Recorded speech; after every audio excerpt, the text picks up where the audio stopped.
Olá, está no ar mais um episódio do podcast Doses de Atipicidade. Sejam muito bem-vindos. Eu sou Carla de Castro, nutricionista, especialista em autismo, TDAH e outros transtornos do neurodesenvolvimento, criadora e apresentadora desse podcast. Quem aqui já me acompanha há algum tempo sabe que esse podcast foi criado com a intenção de trazer mais informação e informação de qualidade para as famílias atípicas e os pacientes atípicos também. Hoje a gente está com uma prevalência enorme aí de pacientes no espectro do autismo, 1 para 36, dados dos Estados Unidos, do CDC, ainda de 2023, teremos atualização esse ano. Então, a intenção é exatamente poder compartilhar com vocês, famílias atípicas, informações de qualidade. Então, aqui você vai encontrar informação, acolhimento, profissionais que também atuam nessa área, além de familiares que têm crianças, adultos, enfim, que estão no transtorno do espectro. E hoje nós temos uma participante muito especial, que é a Luciana Rezende. Ela é fonoaudióloga, mestre em neurociência e também é especialista em autismo. Então, é difícil encontrar um profissional fonoaudiólogo especialista em autismo e aqui no Dose de Atipicidade vocês terão contato com a Lu, que é uma excelente profissional. E ela também faz parte do MAB, do Mapa Autismo Brasil. Então, hoje nós teremos muita informação para vocês que estão buscando dados sobre o autismo no Brasil e principalmente no DF. Lu, seja muito bem-vinda. É um prazer ter você aqui. Fico muito feliz por você ter aceitado e recebido o convite do Dose de Atipicidade para compartilhar o seu conhecimento conosco. Então, por favor, se apresente. Obrigada, Carla. Para mim é um prazer estar aqui. Eu estou hoje como representante, do Mapa Autismo Brasil, que é uma honra participar desse projeto. Então, meu nome é Luciana, como a Carla me apresentou.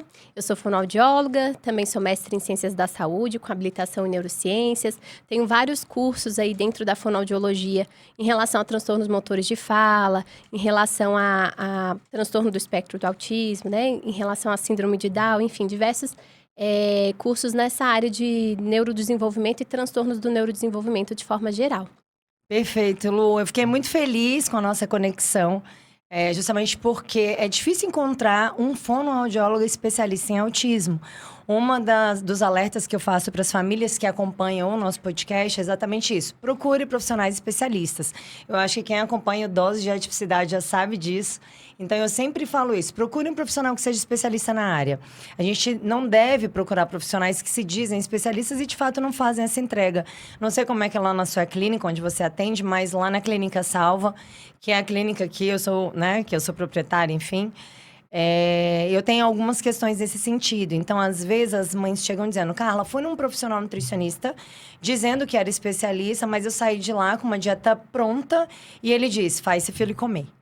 Então, é sempre muito complexo. Então, eu sempre reforço aqui para as famílias buscarem profissionais especialistas. E eu fiquei muito feliz de ter te encontrado, da gente ter se conectado, justamente por você também ser especialista nessa área. Então, vamos começar falando um pouquinho da fonoaudiologia. Qual é não é nem a importância, isso a gente já sabe, mas quais são os ganhos, os benefícios que uma criança TEA pode ter fazendo um acompanhamento fonoaudiólogo especializado? Olha, são diversos os ganhos, ainda mais porque nós temos dados atualmente, de que de 25% a 30% das pessoas com autismo não desenvolverão uma comunicação ali falada de forma funcional. Perfeito. Então, a comunicação, no caso a fonoaudiologia, ela entra muitas vezes com a comunicação alternativa de uma forma mais assertiva, A gente já até dando um spoiler, que a gente talvez falaria disso, mas já aproveitando o gancho, no caso a fonoaudiologia, ela vai trabalhar tanto aspectos em relação à comunicação, à fala, à leitura, à escrita, à alimentação, E aspectos que envolvem essa parte aqui de motricidade orofacial, cabeça e pescoço, que é o que a gente mais estuda na faculdade. E então, depois que a gente sai ali, a gente vai se especializando, fazendo cursos, porque só a graduação em si, realmente, assim, é muito pouco, Muito limitado, É limitado para o universo que é trabalhar com crianças, e com pessoas com autismo. Então, a fonoaudiologia traz muitos benefícios nesses diversos aspectos, E mesmo, às vezes, a gente achando um profissional que, por exemplo, vai trabalhar trabalhar comunicação alternativa, não necessariamente esse profissional vai trabalhar a seletividade alimentar. E não necessariamente esse profissional vai trabalhar ali a parte de processamento auditivo. Então, a gente, dentro da fonoaudiologia, também nós temos diversas especialidades, né, e subespecialidades ali que vão se dividindo para trabalhar diversos aspectos ali num paciente como um todo. Excelente. Você trouxe um ponto que até foge um pouquinho do nosso podcast, mas eu vou te perguntar, você teve aula sobre os transtornos do neurodesenvolvimento na faculdade? A gente teve algumas aulas, mas assim, não era uma disciplina específica, né? Eram algo coisas pincelada, assim, né? Isso, que era mais que abordava, assim, em relação a essa parte, né, dos marcos do desenvolvimento. E aí abordava um pouco, mas é aquilo, sai muito raso, né? Depois a gente precisa se aprofundar quando sai da faculdade. Eu tô perguntando isso porque no curso de nutrição, gente, eu tenho 20 anos de formada. Eu faço esse ano 20 anos de formação na nutrição. E na minha época de formação, a gente não tinha essa matéria. Ninguém falava sobre autismo. Não sabíamos o que era autismo. A gente não teve conhecimento sobre transtornos do neurodesenvolvimento. E então, toda a minha formação, ela aconteceu fora da faculdade. Eu tenho 5 anos de formação nos transtornos do neurodesenvolvimento. Eu sou pioneira no Brasil, na nutrição, com foco nos transtornos do neurodesenvolvimento. A minha formação aconteceu de 2020 para 2021. Então, imagina, é tudo muito recente. Né? E na faculdade, na universidade, a gente não teve contato com essas matérias. E isso é até um reforço para quem está aí na nutrição, para quem está na fonoaudiologia, que nem tudo acaba com a faculdade, muito pelo contrário. Né? Então, existem muitas áreas de atuação, inclusive... Quem é estudante de nutrição e de fono que estiver aí nos assistindo, venha para a área dos transtornos do neurodesenvolvimento, que a gente está precisando muito, né? De bons profissionais dedicados. Exatamente. E aí, a gente faz uma formação por fora mesmo, né? Que foi o seu caso também. Sim, também. E no caso, eu também sou professora, né? Então, sempre que eu posso ali, dentro das disciplinas, dentro dos estágios, eu abordo bastante esse tema, né? Dos transtornos do neurodesenvolvimento, justamente para as pessoas terem esse conhecimento. E eu falo, olha, gente, isso aqui é uma partezinha, assim, a pontinha do iceberg do que é tudo isso. E até a gente que já trabalha na área, tem casos, às vezes, que chegam pra gente que a gente fica, cara, e agora? Pra onde eu vou? Né? Isso aqui é um desafio, a gente precisa, às vezes, conversar com outros profissionais. Então, assim, é uma formação constante mesmo pra quem vai pra essa área. E é exatamente isso que me dá tanto amor. Eu ia falar tesão, vou falar tanto tesão por essa área dos transtornos do neurodesenvolvimento. Eu atendo muitos pacientes, muitas crianças, eu atendo todas as idades, eu já falei isso aqui no podcast outras vezes, o meu corte não é por idade, é por especificidade. Eu também sou especialista em neuropsiquiatria. E na área de neuropsiquiatria, eu atuo com ansiedade, depressão, burnout, Parkinson. Então, eu atendo idosos, inclusive, né? Não só as crianças. Sim. Mas o que eu mais gosto são aqueles casos mais complexos. Quanto mais complexo, mais gostoso, mais desafiador. Sim. E mais a gente faz a entrega, é o que nos motiva a estudar. Né? Então, tem casos bem mais simples, mas tem aqueles casos mais complexos que acabam motivando a gente também. E eu também faço supervisão de caso clínico, também dou aula, coordeno curso de pós-graduação. Acaba que a gente vai entrando para a área da academia, né? A gente vai sugado para essa área, né? Exatamente, a gente vai se envolvendo ali, né? Esses casos também, tem casos que eu acompanho também como supervisão, e é muito bacana, assim, esses casos de supervisão, até costumo dizer para algumas pessoas, assim, que às vezes esses casos que eu faço supervisão com as famílias, muitas vezes evoluem mais do que às vezes casos que eu estou acompanhando pessoalmente ali, porque as famílias estão mais envolvidas quando é supervisão com toda a família, né? Então, por isso que às vezes eu tento sempre puxar mais a família e falar, olha, vamos, a importância de fazer isso, de praticar, né? Não ficar as atividades só dentro da fonoaudiologia. Principalmente, por exemplo, essa questão da comunicação alternativa, ou quando eu vou instalar um fonema, enfim, na criança, né? Trabalhar esses aspectos de pragmática, enfim. É importante trabalhar em todos os ambientes. Não adianta ser só ali na sessão de fono, né? Não adianta ser só ali num pedacinho com a tia Lu, né? Digamos assim. Isso tem que se estender. Excelente. E esses casos, por exemplo, de supervisão, como eu comentei, as famílias, elas vão se envolvendo porque elas vão participando das reuniões e tudo, e veem que elas precisam ali praticar porque tá sem a outra profissional ali. Ou às vezes tem a profissional e a família também vai aprendendo junto. E aí, nesses casos, é muito bacana essa evolução, mesmo à distância, assim. Tem um caso mesmo que eu acompanho lá do Amapá, não sei se a família vai estar aqui vendo, mas se estiver... Tem alguém do Amapá aqui nos assistindo. Provavelmente sejam eles. Wendel. Ah, sim, é o pai. Endeumoço. Pronto, Isso. Wendel, seja muito bem-vindo, então, ao nosso Isso. podcast. Esse é um caso que me instiga bastante, né? E é um caso super bacana, assim. A família se envolveu super, né? A equipe se envolveu bastante. E os resultados que a gente está tendo com essa criança tá sendo demais, assim. E eu nunca ouvi pessoalmente. Mas só de fazer esse acompanhamento com a família, né? De fazer esse acompanhamento com as ATs ali, com a equipe, a gente olha... percebe, assim, o quanto que essa criança está ganhando. Ele, no caso, é uma criança que está em comunicação alternativa e que agora já está vocalizando várias palavras e está conseguindo até escrever. E, assim, a gente está maravilhado, assim, com todo tanto mundo encantado com a evolução, exatamente, né? é muito bacana fazer esse bom, acompanhamento. gente, é muito bom. Eu confesso que eu não sei se eu faria outra coisa para além de trabalhar com os transtornos do neurodesenvolvimento, que eu adoro, assim, eu tenho paixão. Quando a gente vê um paciente evoluindo, quando a gente vê uma resposta positiva, poder contribuir com a saúde e qualidade de vida e permitir que aquela criança alcance o seu máximo potencial. Exatamente. E que é totalmente individualizado, né? Cada um tem mas o nosso papel como profissional desta área é fazer com que a criança alcance o máximo potencial dela. Exatamente, é isso que eu sempre trago para os alunos lá, por exemplo, nos estágios, né? Dando supervisão de estágio e tudo. Gente, a gente não tem que ficar focando só no que o paciente não faz. A gente tem que focar no que ele consegue fazer e a gente pegar através disso para ir motivando ele a aprender adquirir ali, aprender outras habilidades. Porque não adianta, vão chegar muitas crianças, né? Falando mais de criança, mas vão chegar muitas pessoas que não vão conseguir fazer um monte de coisa, né? No caso das crianças, né? Vai ter um monte de habilidade que ela ainda não vai ter. Não foca nisso, vê o que ela faz. Será que ela consegue apontar? Será que ela consegue fazer alguma piscada, algum sorriso que significa alguma coisa? Vamos a partir disso. A gente tem que valorizar o que a pessoa sabe fazer para a gente conseguir ir trabalhando isso melhor, trabalhando com mais motivação, né? Engajamento, enfim. Perfeito.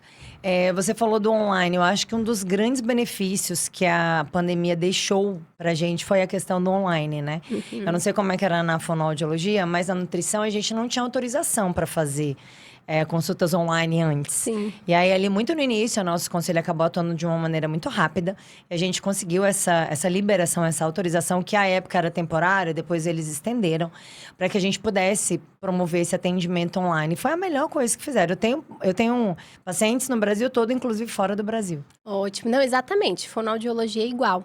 Depois da pandemia, né, que o conselho também agiu muito rapidamente e aí a gente conseguiu expandir isso, né? Até porque foi inviável, né?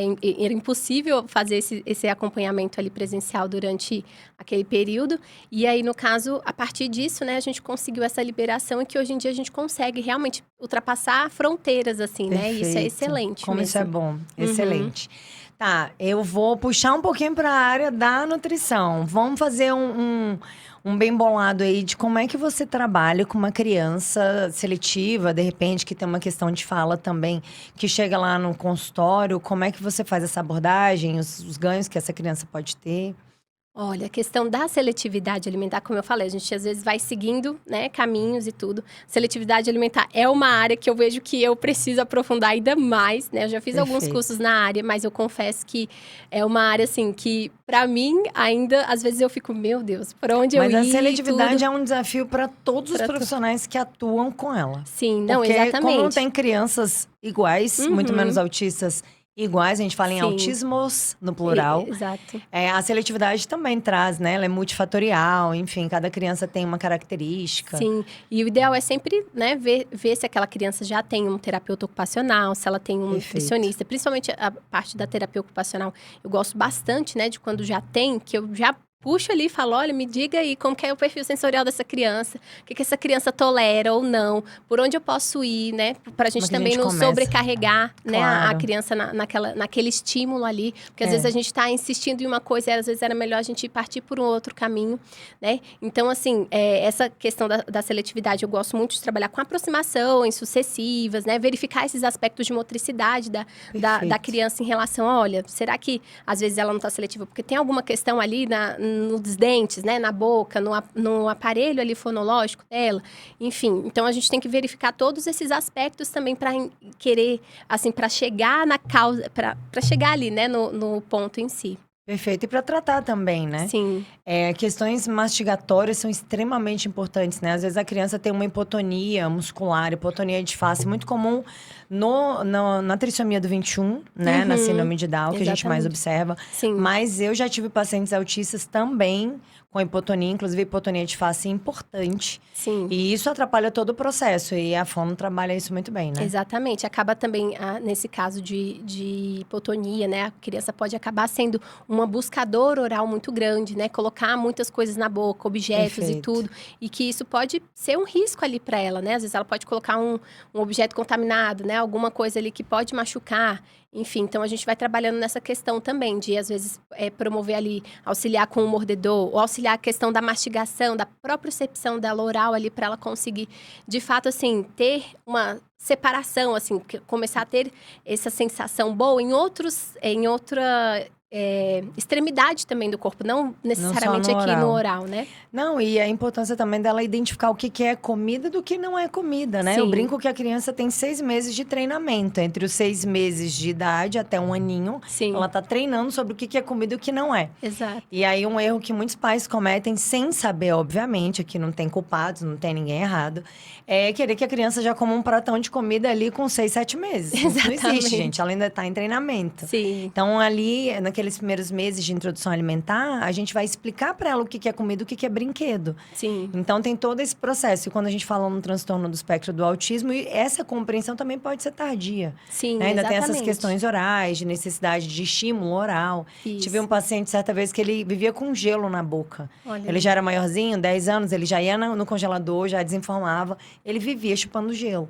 Por uma questão sensorial, é como se ele quisesse ter essa sensação, essa percepção na boca. Uhum. Então, é todo um processo ali de terapia para fazer esse acompanhamento. E o quanto a terapeuta ocupacional é importante dentro da Total. equipe multidisciplinar, né? Sim, não, exatamente. Sem elas, assim, nesses casos, principalmente, quando vem um caso assim, eu já falo, já tá em terapia ocupacional, né? Cadê a TO? por favor? Porque realmente, assim, todas essas áreas, elas se complementam, né? Cada um tem ali a sua função que vai complementando e a gente vai conseguindo atingir ali o alvo, né? Enfim, ter essas conquistas com os pacientes. Não, e o quão é importante para a família também entender que é equipe multidisciplinar. Não Sim. é só pediatra, não é só neuropediatra, não é só o psiquiatra, se for um adolescente ou um adulto. Sim. Não é só a nutrição. Eu falo demais, nutrição não faz milagre. A gente faz muita coisa, mas milagre não.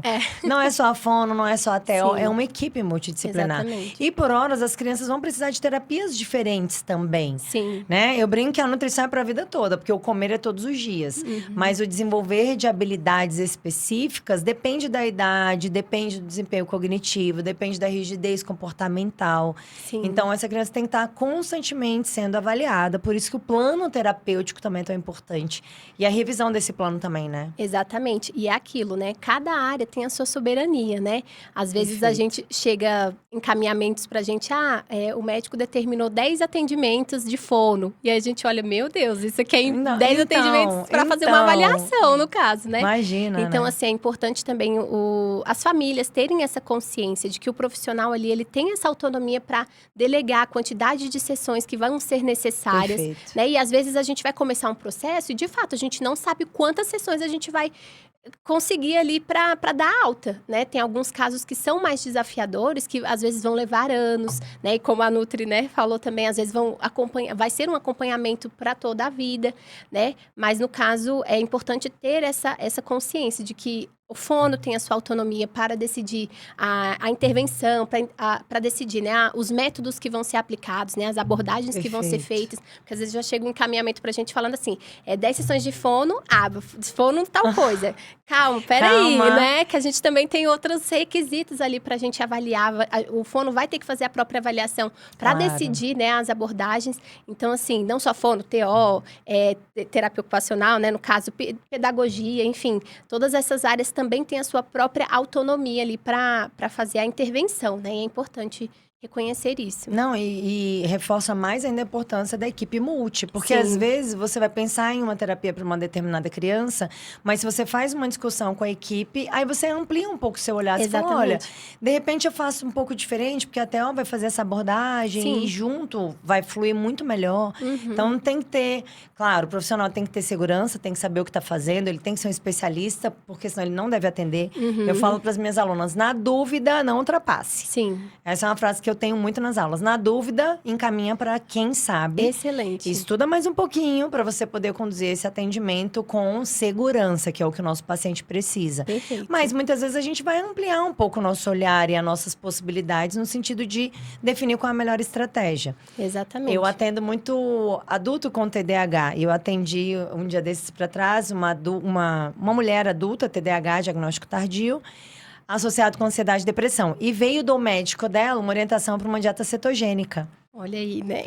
E aí eu olhei e falei, então, né? Assim, não tem a menor condição, não teria o menor cabimento eu colocar aquela paciente daquele jeito numa dieta cetogênica. E a definição do plano alimentar e da terapia para aquela paciente, não terapia alimentar, mas o plano terapêutico nutricional, é meu. Sim, Né? E exatamente. muitas vezes a gente vê que os profissionais acabam tentando forçar um pouquinho a barra, porque talvez é uma área que ele atue, que ele gosta, enfim. Mas com jeitinho a gente acaba fazendo algumas adaptações que são necessárias, né? Não tem jeito. Não, exatamente. É aquilo. Quanto mais a gente vai se empoderando do conhecimento, a gente vai conseguindo fazer essas discussões de forma mais pacífica, né? E ganhando o nosso espaço ali, né? Perfeito. Tá, papo ótimo, mas agora a gente vai começar a entrar para a parte do MAB. Vamos falar um pouquinho sobre o Mapa Autismo Brasil. Gente, o Mapa Autismo Brasil, a Lu vai falar com muito mais propriedade, mas é uma ONG que nasceu com a intenção de coletar dados sobre o autismo, tanto no DF quanto no Brasil. Já está aí caminhando há alguns anos. Já teve a primeira etapa de divulgação de dados, que foram os dados do DF. E agora, no final desse mês, a gente vai ter um evento, Autismos em Foco, inclusive nome perfeito, não podia ser outro, para divulgar o questionário, o novo questionário, a nova pesquisa, né? Sim. Para levantar dados agora do Brasil. Vou passar a palavra para a Lu, para ela trazer para a gente um pouquinho mais de informação sobre isso. Me fala o que é o Mapa Autismo Brasil. Antes de começar a falar do mapa, né, do Mapa Autismo Brasil, vou só introduzir um pouco de como que ele surgiu, né? Como que foi o início ali no MAB, né? Que é a sigla como é que você entrou coloca. no MAB? Como é que você chegou no MAB? Eu, no caso, eu conheci a Carol, que foi a idealizadora do Carol projeto, Stenkoff, né? maravilhosa. Isso, excelente. E aí, no caso, eu fazia um voluntariado com ela na Sinfonia Diferente, que nós temos até hoje aqui em Brasília e já está em vários outros estados, tem no Maranhão. Já até indiquei pacientes para a Carol, para a Sinfonia. Excelente. Esse projeto da Sinfonia Diferente também vale a pena. Quem não conhece pode ir atrás, que é um projeto muito bacana.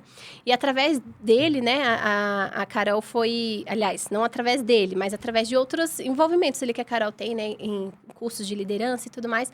Ele idealizou esse projeto em 2021, essa pesquisa. E através disso ela foi passando para a gente, né, para a equipe ali, e nós abraçamos a causa, né, bem inicial ali na garagem, digamos assim, né, aquilo que começou numa garagem. Chão da fábrica. Ali. E aí, nós fomos atrás de apoio, atrás de comitê de ética e tudo mais, até que a gente teve, né, inicialmente teve uma parceria com o Núcleo de Diversidade lá da UNB, onde a gente também conseguiu o comitê de ética lá da UNB, né, aprovando a pesquisa. E, né, esse projeto nasceu em 2021. 2022, a gente realizou a primeira etapa da pesquisa, que foi aqui no Distrito Federal, que era o estudo piloto, né? Onde a gente conseguiu fazer essa coleta de dados aqui em Brasília. E agora, né, em 2025, a gente vai fazer a segunda etapa, que é em âmbito nacional. Perfeito. Onde a gente pretende, né, ter esse ganho aí nacional em relação aos dados. Respondi, acho que ainda não.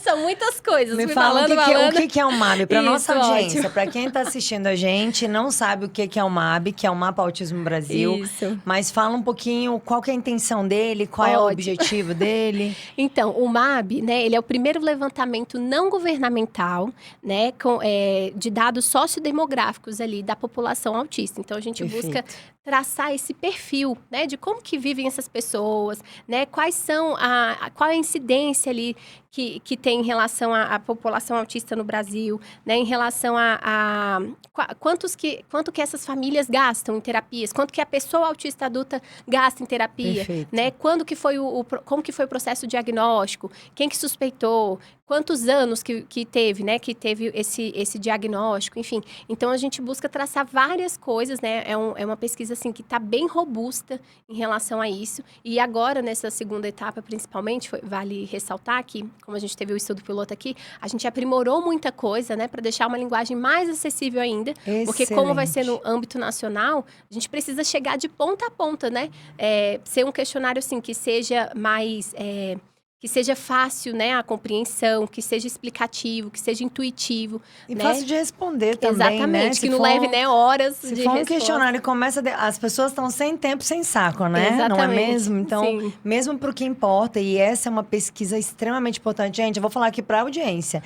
Por favor, respondam a pesquisa, as famílias, é um apelo mesmo do Dose de Atipicidade, para vocês responderem essa pesquisa assim que ela for lançada.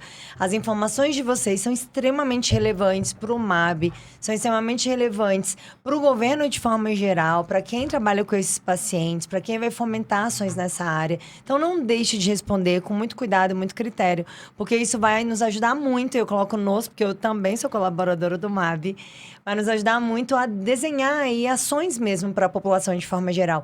E o governo também vai usar esses dados, porque são dados validados, para desenhar as políticas públicas, que é o que a gente mais quer. Exatamente. Para a gente saber, né? A gente tem uma carência muito grande de dados sobre autismo no Brasil, né? Então, nós acreditamos muito que através dessa pesquisa nós vamos conseguir, né, fomentar isso, auxiliar, né, assim, trazer esses dados para conseguir auxiliar em todos esses processos, Perfeito. tanto para relação ao governo, para as clínicas também, né, para Sim, profissionais. Muitas exatamente. vezes a pessoa, assim, né, puxando lá do nível de graduação, às vezes a pessoa fica naquela dúvida, em qual caminho que eu vou seguir? Uma parte está saturada e tudo mais. E a gente vê que o quanto que ainda precisa de profissionais Perfeito. especializados. Isso pode ser um norte para muitos futuros, né, profissionais também. De, olha, essa área tem uma escassez, né? E a gente precisa se aprimorar ali também. Então, é muito bacana porque essa pesquisa ela vai abranger tanto ali a fase inicial, né? E o início, como que são os idosos autistas também, né? A gente tem Excelente. abrangente mesmo a todas as faixas etárias. Não, e vira uma fonte segura de dados. Gente, recentemente, eu não vou lembrar a data exata, mas recentemente eu escrevi, em colaboração com um outro profissional daqui de Brasília, uma matéria para o Jornal Metrópole, que é um jornal local, falando da deficiência de dados sobre o autismo. No DF, a gente não tem. Secretaria de Saúde não tem dados, o Ministério da Saúde não tem dados, a gente não tem dados seguros, fechados, sobre o autismo. Nem de terapia, nem de diagnóstico, nem de idade, nem de família, nem de nada. Não tem. Uhum. Então, o MAB vem exatamente para tentar fechar uma lacuna aí que existe sobre esses dados e essas informações. Então, eu sou muito feliz, primeiro, por ter entrado, né, ter sido convidada para ser uma colaboradora do MAB. E por ter você aqui pra gente estar divulgando essas informações, né? Excelente. Uma Isso é honra muito estar bom. aqui também representando o MAB. Vamos falar um pouquinho sobre a primeira etapa. A primeira etapa foi divulgada em 2023? Isso. Então, 2023, gente, já tem, então, aí 2 anos vai fazer, né? Uhum. De divulgação dos primeiros dados, que foi a primeira etapa, que é sobre o DF. Então, se você está buscando informações sobre o DF, se você é um estudante, como a Lu colocou muito bem, de repente é um nutricionista que está com uma área que não está muito legal, está querendo fazer aí uma transição de carreira. Eu fiz transição de carreira também. Uhum. Claro que eu não tinha um MAB para me apoiar na época, eu fui meio intuitiva ali para a área dos transtornos do neurodesenvolvimento. Mas se você é um nutricionista e quer saber como é que tá a área, o MAB vai te ajudar. Se você é dono de uma clínica e quer promover alguma ação interessante para o público que você atende, o MAB também pode te ajudar. Se você é professor, se você está montando um curso e quer descobrir uma área de deficiência, uma área de necessidade, enfim, o MAB também pode te apoiar. Então, lá tem várias informações. Eu li todo o relatório da primeira etapa. Tem muita informação, gente, muita informação de relevância, inclusive para fomentar cursos, eventos, dados, pesquisas. Dali a gente pode tirar muitas informações. Sim. E eu queria trazer um pouquinho de dados, assim, panorama do DF. Eu sei que os dados não são completos ainda vai ter muita coisa nova que vai chegar com a segunda fase, a segunda etapa. Mas me fala um pouquinho do panorama do DF, o que, que a gente tem hoje? Ó, na primeira fase, né, nós tivemos 800, mais, né, 8 mil, mais de 8 mil respostas, né, só que nós validamos, né, em relação, porque as pessoas começam e não terminam, né, o questionário e tudo mais. Questionários então incompletos, né? Isso. Aí foram validadas 4.754 respostas e do DF mesmo, né, do nosso, que era o foco, né, da primeira etapa, foram 1.699 respostas, né, que foram de dados ali, de fato, para essa primeira etapa. E aí vale ressaltar, né, que a primeira etapa, e a segunda agora também vai ser dessa forma, tivemos 2 questionários. No caso, um questionário são para os cuidadores, né, os pais, né, os responsáveis da pessoa autista, quando são menores de idade, ou quando não conseguem, né, a própria pessoa não pode responder ali, não tem condições para responder o questionário. E a outra, né, a outra parte do questionário são para as próprias pessoas autistas, maiores de idade, que já têm autonomia ali para responder. E aí isso foi muito bacana, porque a gente conseguiu trazer dados, né, tanto de famílias quanto das próprias pessoas. Excelente. Tá, vamos puxar um pouquinho então para os diagnósticos. O que você me traz à luz desse relatório da primeira etapa, falando um pouquinho dos diagnósticos? Nós vimos que, em relação a comorbidades, né, mais de 35% ali dos respondentes colocaram que tinham comorbidades com TDAH. Né? Então, é uma comorbidade alta, assim, né, que a gente pode ver. E outra, 28% mais ou menos, um pouco mais de 28% relatou que tinha a comorbidade ali também em relação à depressão ou ansiedade, ou transtorno de ansiedade. Então, são diagnósticos, assim, prevalentes altos ali, né? Sim, que chama a atenção. Quase 30% é muito relevante. Sim. E aí, né, o restante ali, o que ficou em terceiro lugar foi de altas habilidades também, que foi algo que nós encontramos. Perfeito. Em relação também a diagnóstico, uma coisa que é importante a gente ressaltar, que na infância, né, os diagnósticos, eles foram mais encontrados ali, né? O mais prevalente ali foi na primeira infância, ali do 0 aos 4 anos, e no adulto, né, que a gente tinha também a parte ali dos autistas adultos que responderam à pesquisa, os diagnósticos, quando tardio, vieram acima de 20 anos. Então, assim, isso chama bastante atenção, né? Porque, realmente, hoje em dia, como nós temos mais informações sobre o autismo, né? Tem sido mais divulgado, temos mais, como é que eu falo? Justamente, mais aceitação também, né? As pessoas estão começando a enxergar fala mais sobre isso, as pessoas começam a ampliar um pouco o olhar para isso e entender que, de fato, é uma condição. Eu falo muito isso aqui, o autismo, ele não é bom, ele não é ruim. O autismo é uma condição. Mas, à medida que a gente traz informação relevante, de qualidade, como eu sempre gosto de reforçar, isso vai ficando mais comum, vamos dizer assim. As pessoas começam a entender mais do que se trata. Na época que eu formei, há 20 anos atrás, o que era autismo? Teve uma novela, uma vez, que passou, que tinha uma moça autista que era representada. Era um grau 3 ali de suporte, já com algumas comorbidades. Isso ficou muito claro para mim na época. Eu era pequena, mas eu ainda lembro disso. Mas a gente não falava sobre isso. O autismo, ele expandiu muito, tem 5, 6 anos, né? Que a gente vem com esse movimento do autismo, que a gente vem com profissionais mais especialistas. Então, é tudo muito recente, é tudo muito novo, né?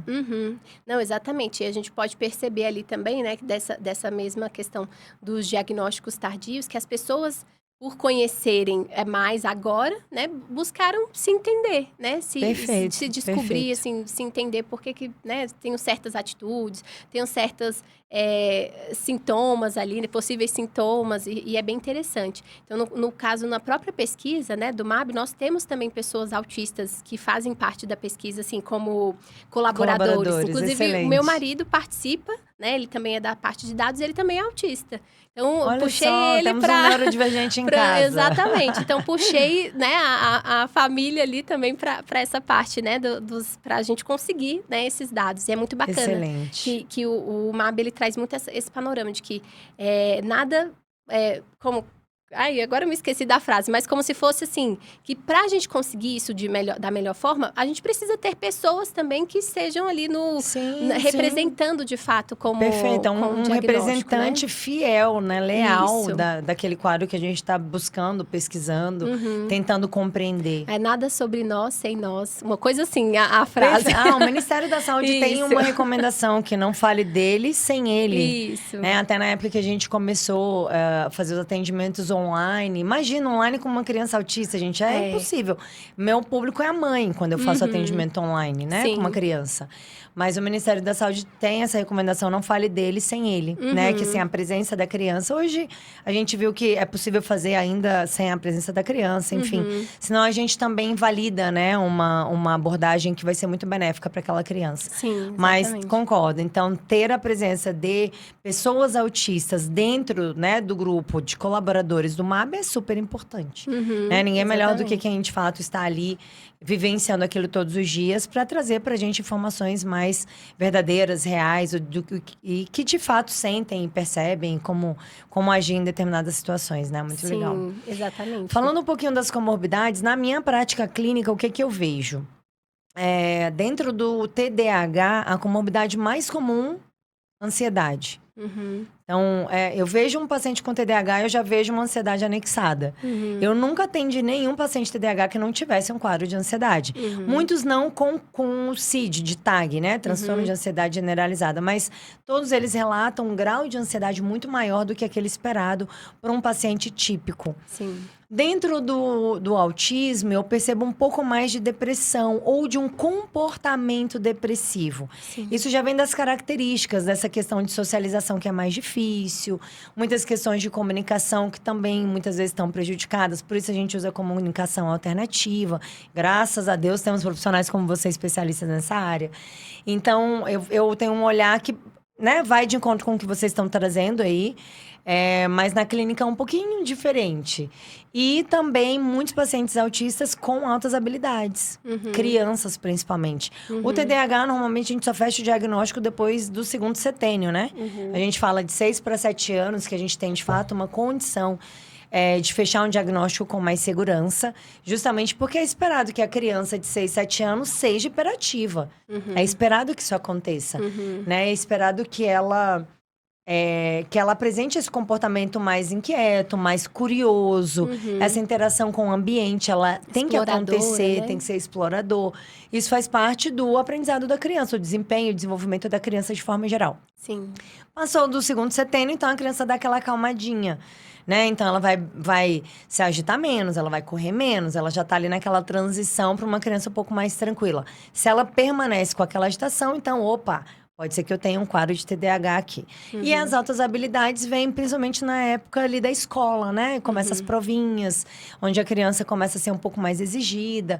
Claro que não tem fase certa ali para altas habilidades, mas normalmente quando a gente começa a exigir um pouco mais da parte do desempenho cognitivo da criança, no sentido de ler, compreender, responder e dar uma resposta adequada para determinada questão. Sim. Né? Não, e vale destacar também que a questão das altas habilidades, não necessariamente a pessoa ali vai ter esse QI superior, né, QI a mais ali para tudo, né? Às vezes vai ter matérias, disciplinas, né, específicas ali que ela vai ter um destaque maior, né? Às vezes vai ser mais na área de exatas, né? Às vezes vai ser mais nessa parte, né, de humanas, de repente, assim, vai ter português, letras, né, enfim.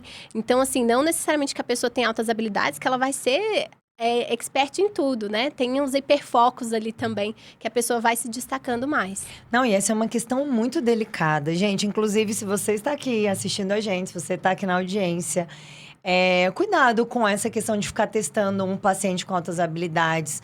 Eu vi, quando eu era criança, tinha algumas crianças já, a gente chamava só de superdotação. Hoje, altas habilidades / superdotação. Então, é assim, não, na sala de aula, já teve uma mãe que me referiu isso. Carla, estava na sala de aula, uma questão difícil, a professora falou, não, mas o fulano vai responder. Porque ele era altas habilidades. Então, a gente coloca sobre aquela criança, aquele adolescente, uma responsabilidade muito grande, como se ele fosse um gênio, e ele não é. Exatamente. Então, altas habilidades também está muito relacionado com ansiedade, com alta cobrança. Eu tenho que ser perfeito, eu preciso ser bom em tudo. E ela não vai ser. Altas habilidades quer dizer, exatamente como a Lu colocou, habilidades para determinados temas e talvez pouca habilidade para outros. Né? Dupla excepcionalidade, inclusive, quando a gente tem outro diagnóstico associado diagnosticado, como, por exemplo, o autismo. Então, deficiência de fala, não deficiência, mas ali uma fala não funcional, vamos colocar assim. Questão de socialização, que também está pouco desenvolvido por conta do próprio transtorno como característica. E excelente habilidade para matemática, para português, para línguas, por exemplo, né? Tem muitos pacientes que acabam de ter uma facilidade grande para desempenhar línguas estrangeiras.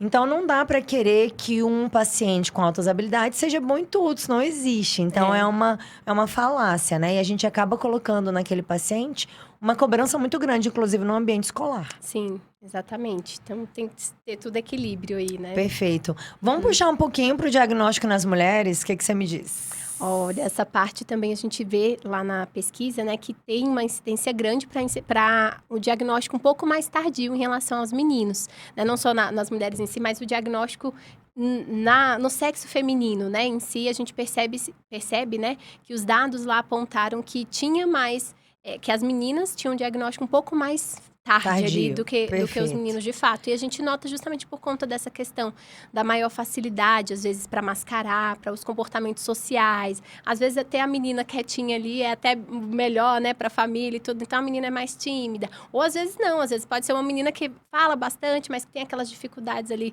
na questão também social em relação a quando parar, ou se envolve demais, né? Enfim, então é bem interessante, assim, que a pesquisa, ela traz... Eu vou até já trazer a questão do dashboard, né? Que a gente... já trazendo essa parte para vocês, que quem tiver interesse, esses dados estão divulgados já gratuitamente, né, disponíveis já na internet. Vocês podem digitar aí no Google Mapa Autismo Brasil Resultados, que vai aparecer o site e lá vocês vão conseguir acessar tanto o relatório, né, que a gente está comentando aqui hoje, mais aprofundado ali, e também o dashboard, que é onde vocês podem fazer todos esses truncamentos aí, em relação a ver sobre as faixas etárias, sobre o sexo, sobre a questão de escolaridade, vai ver a questão de renda das famílias, né? Quanto que aquelas famílias gastam em terapias, as terapias, né? Perfeito, perfeito. E Lu, eu puxei esse tema das mulheres porque eu atendo muitas mulheres. Eu tenho mais mulheres do que homens na clínica. É assim, ó. Como é que é o perfil da Clínica Salva? Mais crianças autistas, mais adolescentes e adultos com TDAH.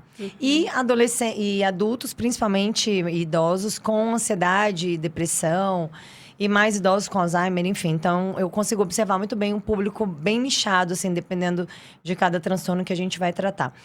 E o que eu vejo é que as mulheres chegam lá na Clínica Salva com um diagnóstico tardio, justamente por conta de mimetismo comportamental. Eu estava falando isso ontem com uma paciente. As meninas, elas nasceram imitando. É muito curioso. A gente vê uma criança calçando o sapato da mãe com colar de pérolas no pescoço, andando pela casa. Mas a gente não vai ver um menino calçado com o sapato do pai e uma gravata no pescoço. Então, eu costumo dizer que os meninos são como eles são. Eles se entregam, eles se mostram. As meninas, elas mimetizam desde cedo. Então, a menina, ela tá copiando a mãe, a coleguinha, a professora, a avó, a irmã mais velha. Então, ela mascara muitas vezes a percepção desse diagnóstico. Sim. Então, fica, inclusive, um alerta para os profissionais que vão investigar, né? Fazer uma avaliação neuropsicológica para um possível diagnóstico de autismo em mulheres. Desenvolver, na verdade, essa leitura ali subliminar, né? Embaixo deste comportamento, o que será que tem? Porque as mulheres, elas mimetizam, não porque elas querem, porque elas aprendem muito cedo. E isso traz um outro prejuízo, que é a ansiedade. Então, é como se a mulher não fosse ela naquele determinado lugar. Tudo bem que a gente acaba mimetizando o comportamento em algumas situações, ok, né? Sociedade é assim. Mas as mulheres autistas, as meninas autistas, elas têm isso muito forte. Então, ela disfarça em casa, ela disfarça no relacionamento, ela disfarça no ambiente de trabalho, ela disfarça no social. Eu tenho uma paciente autista com diagnóstico tardio e ela fala: Carla, minha bateria é desse tamanho, mas eu me esforço. Cada saída que eu dou com as minhas amigas é um gasto energético absurdo, porque eu me esforço para ir. Por ela estaria em casa, mas ela entende a necessidade de estar junto e as pessoas chamam. Então, isso pode gerar, a depender da situação de cada paciente, um grau de ansiedade muito alto. Por isso também é importante as terapias, né? A terapia com psicólogo, para entender o que está acontecendo, para entender o seu processo. Porque não dá para viver mimetizando o comportamento. né? Então, esse mimetismo comportamental, ele vai mascarando algumas características principais do TEA. Exatamente. E no TDAH, a gente também tem, né, mais meninas do que meninos. Aliás, contrário, mais meninos do que meninas. Porque, no geral, as meninas são mais desatentas. O perfil desatento, ele não incomoda. A menininha tá lá sentadinha na sala de aula, talvez com a nota baixa, mas ela tá quietinha, caladinha. Todo mundo fala, ela é boazinha. E às vezes, se a própria professora, se a própria escola for alertar, a mãe às vezes fala, não, mas eu também era assim. Então, ela consegue se ver. E que talvez a mãe também tenha um diagnóstico de TDAH, né? Tem uma questão genética de pelo menos 30% quando a gente fala em transtornos do neurodesenvolvimento. Mas muitas vezes a mãe, a família acaba entendendo que aquilo ali é o normal daquela criança e também não vai buscar a informação. Já o menino, normalmente mais hiperativo, impulsivo, ele incomoda o ambiente. Então, tá incomodando, vamos procurar, vamos investigar. E aí é quando fecha o diagnóstico. Então, ter esse olhar também é super importante, né? Isso. Não, e é interessante você ter falado dessa questão das terapias, porque quanto antes a gente consegue, né, fechar esse diagnóstico, ir atrás, né, ou se não é um diagnóstico, mas assim, a gente conseguir intervir em algumas formas desses comportamentos que às vezes estão atrapalhando ali a própria pessoa, né, atrapalhando ela de prestar atenção na aula, dificultando para ela conseguir ali aprender novas coisas, porque às vezes ela é agitada, né, ou um comportamento mais assim.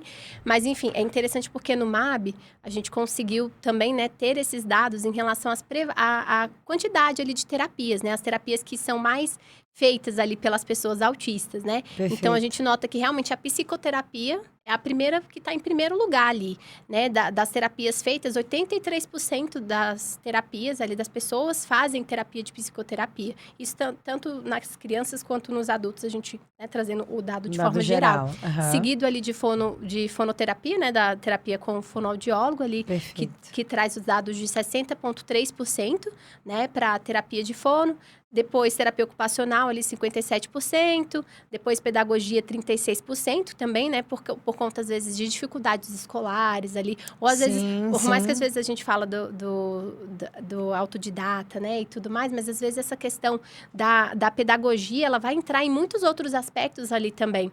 Então, o reforço cognitivo, né? Não é reforço, é estímulo cognitivo, né? Exatamente. Super importante. E aí, também, a gente tem ali, né? Conseguiu listar sobre nessa lista, né? Depois da pedagogia vem a musicoterapia e a nutrição, né? A nutrição ali, 17,38%. Por favor, você que está aqui assistindo, você que acompanha o Dose de Atipicidade, vamos melhorar esse percentual aí. A gente precisa levar as crianças atípicas para o nutricionista.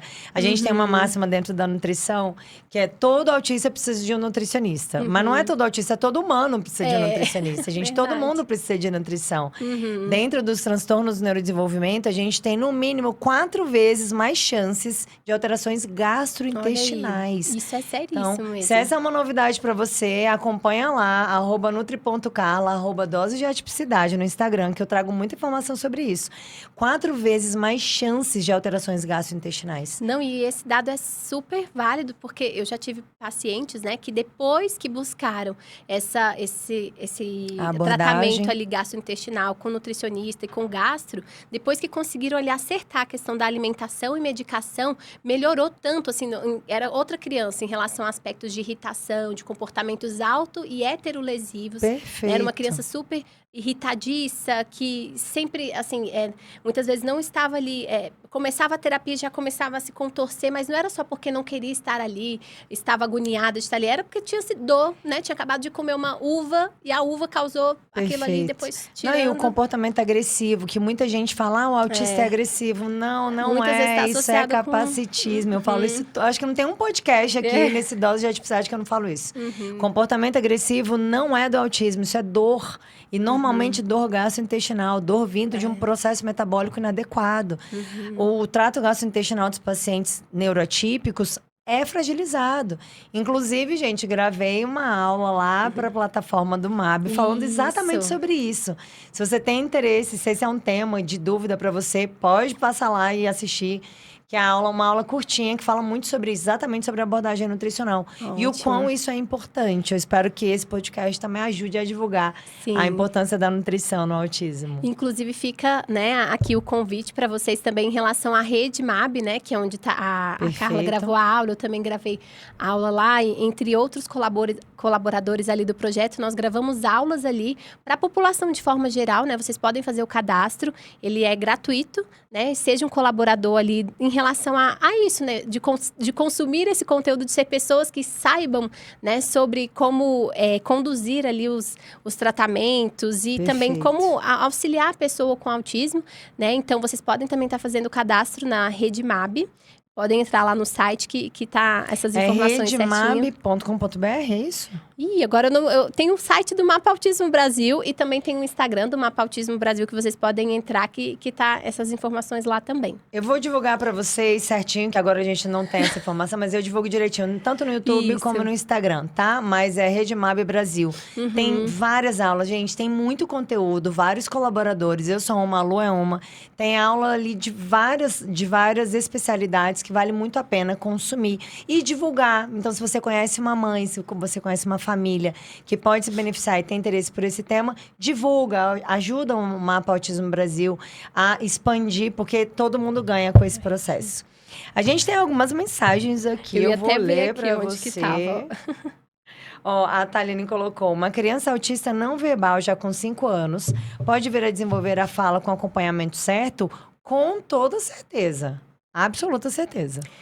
Então, esses aspectos, tem muitos aspectos ali para serem avaliados, né? Eu não vou falar com toda certeza, porque a gente também tem as outras prevalências, né? Os outros 25% a 30% ali. Perfeito. Em relação a essa dificuldade que pode estar associada. Mas, com certeza, se a pessoa, se essa criança, né? Ela tem ali o aparato fonológico dela, né? A boca com uma boa função. Tem ali a questão da motricidade favorável. Tem a questão da respiração favorável. Tem a questão da cognição favorável, é muito provável que ela desenvolva tendo uma intervenção ali adequada. Muitas vezes a gente vai muito para terapia, né, voltada para transtorno motor de fala, né, pela idade provavelmente pode ser que seja algo desse sentido e associando sempre também com uma comunicação alternativa, que hoje em dia, assim, a gente tem levantado muito essa bandeira na fonoaudiologia, né, que é muito difícil, assim, um fonoaudiólogo que trabalha com autista, se ele não souber comunicação alternativa, vai ser muito difícil, às vezes, ter ganhos em crianças maiores, assim, de 5, 6 anos. Conseguir evoluir, porque com a né? comunicação alternativa, a gente consegue dar uma outra opção para aquele indivíduo poder se desenvolver também.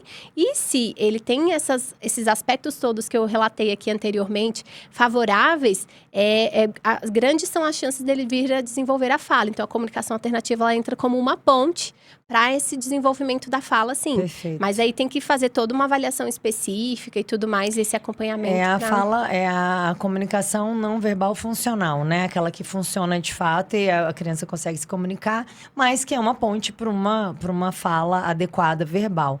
E eu falo com certeza porque eu já tive muitos pacientes que tinham prejuízos na fala.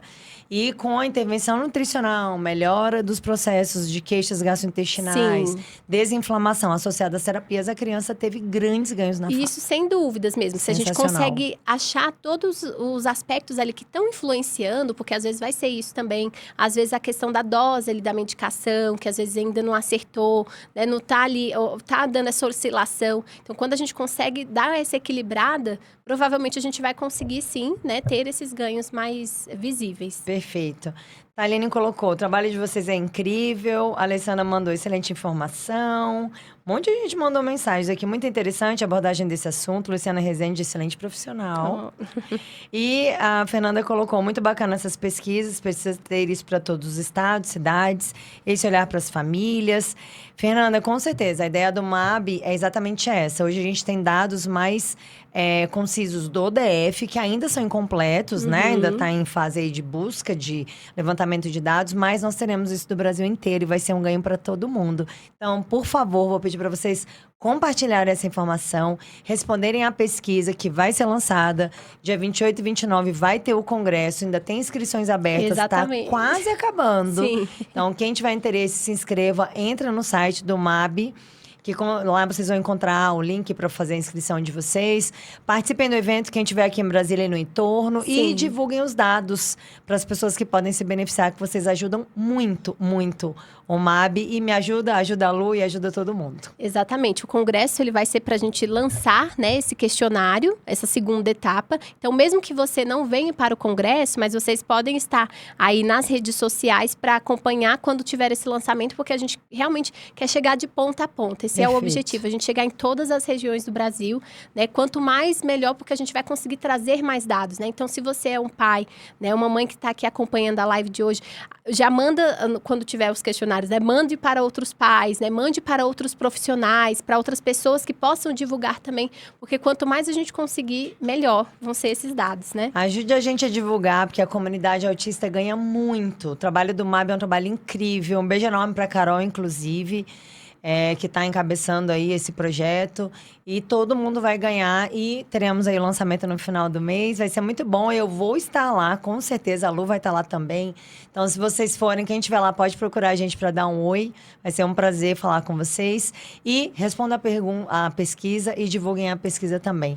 Ótimo. Lu, obrigada por ter vindo. Foi um prazer ter te recebido aqui. Como vocês já sabem, todos os nossos convidados têm presente. Esse aqui é o Biovit, é um suplemento que ele tem um foco principal em modulação intestinal e imunidade. Eu sou speaker da marca, eu uso, eu recomendo, eu adoro esse produto. Então, Que chique. um presente do Dose de Atipicidade para você. Obrigada. Quem tiver interesse em conhecer mais, pode mandar um direct também que eu respondo vocês. Tem o site da Sense Biofarma, tem cupom de desconto, Nutri.Carla. E é um suplemento excelente que eu recomendo muito. E ele tem uma ação muito interessante para pacientes autistas por conta das questões gastrointestinais que eu já falei. Ótimo. Gente, um beijo enorme pra vocês. Terça-feira que vem, 12h30, nós estaremos aqui de novo com um novo podcast. Obrigada por quem acompanhou até aqui. E se você puder, compartilhe esse conteúdo também com as famílias que podem ser beneficiadas. Ótimo. Um beijo, Lu. Obrigada, pessoal. Obrigada a todos os parceiros do MAB, né? Vale ressaltar aqui, Claro. Instituto Stenkoff, Squad HUB, BRB, SEIB e o apoio do CNPq e a todos os colaboradores aí do MAB que estão assistindo a live. Enfim, muito obrigada. Vocês são essenciais para esse projeto acontecer, pessoal. Parabéns muito obrigada. aos envolvidos Tchau, no tchau. MAB, gente. Tchau.